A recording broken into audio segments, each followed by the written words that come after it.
ሰላም ውድ የሰላም ኢንፎ ተከታታዮች፣ ዛሬ ስለ የሩሲያ ስሪት ስለሆነው ኤምአይ 24 ወይም ደግሞ በራሪው ታንክ ተብሎ ስለሚታወቀው ሄሊኮፕተር የተወሰነ ነገር ልናጋራችሁ ወደድን።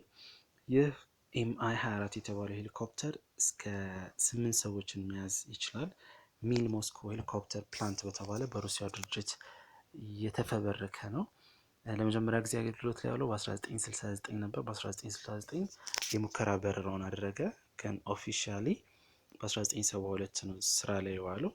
ይህ ኤምአይ 24 ወይም ደግሞ በራሪ ታንክ ተብሎ የሚጠራው ሄሊኮፕተር ተለዋዋጭ ዲዛይን ኖሮት የተሰራ ነው። ማለትም በጦርነት ጊዜ ልክ እንደ አታክ ሄሊኮፕተር ጥቃት ለማድረስ ይጠቀሙበታል። በሰላም ጊዜ ደግሞ ሰዎችን ለማጓጓዝ የሚያገለግል ነው።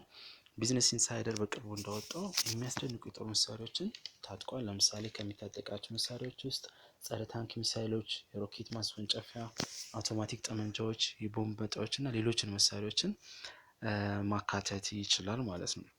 እስካሁን ከ30 በላይ ሀገራት ይሄ መሳሪያ ወይም ደግሞ ይሄ ሄሊኮፕተር አላቸው። ሁለገብ አገልግሎት ስለሚሰጥ ተመራጭ ነው።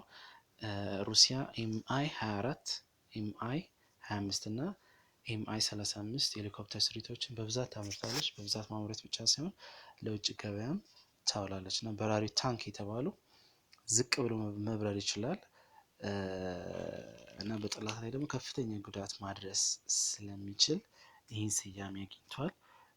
በተረፈ ስለዚህ ሄሊኮፕተር ተጨማሪ መረጃዎችን ቪዲዮን እያያችሁ እንደምታገኙ ተስፋ እናደርጋለን። ሰብስክራይብ እና ላይክ ማድረግ እንዳትረሱ። ባይ ባይ።